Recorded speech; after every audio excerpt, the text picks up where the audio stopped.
તાપી જિલ્લાના વ્યારા શહેર અને ગ્રામીણ વિસ્તારોમાં 2 દિવસના વિરામ બાદ ફરી એકવાર મેઘરાજાએ પધરામણી કરી।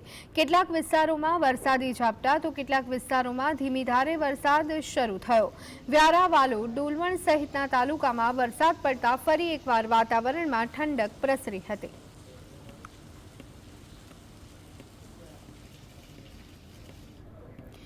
અને હવે વાત કરીએ રસ્તામાં પડેલા અનેક ખાડા વિશે।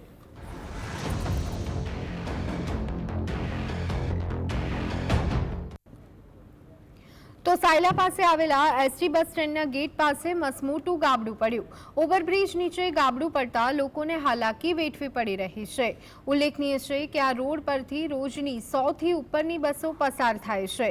એવામાં બસ ડ્રાઈવરો બેસેલા ગાબડા પાસેથી જોખમી રીતે બસ લઈ અને પેસેન્જર સાથે પસાર થતા હોય છે, જ્યારે ગટરનો ભાગ દિન પ્રતિદિન વધુ ઊંડો થતો જાય છે, જેથી અનિચ્છનીય ઘટના ન સર્જાય તે માટે કાર્યવાહી હાથ ધરવામાં આવે તેવી માંગ કરવામાં આવી રહી છે।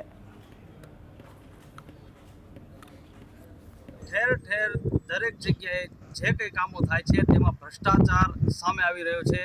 ક્યાંક બ્રિજમાં, ક્યારેક રોડ કામમાં, જ્યારે હાલ આ ઓવરબ્રિજ પાસે સર્વિસ રોડમાં બનાવેલ આપ જોઈ શકો છો અહીં જે ગટર આવેલી છે તે ગટરની અંદર પણ કેવી રીતે આ કામ થયું છે તે ભ્રષ્ટાચાર કેટલો છે તે અહીં સ્પષ્ટપણે આ ભ્રષ્ટાચાર દેખાઈ રહ્યો છે।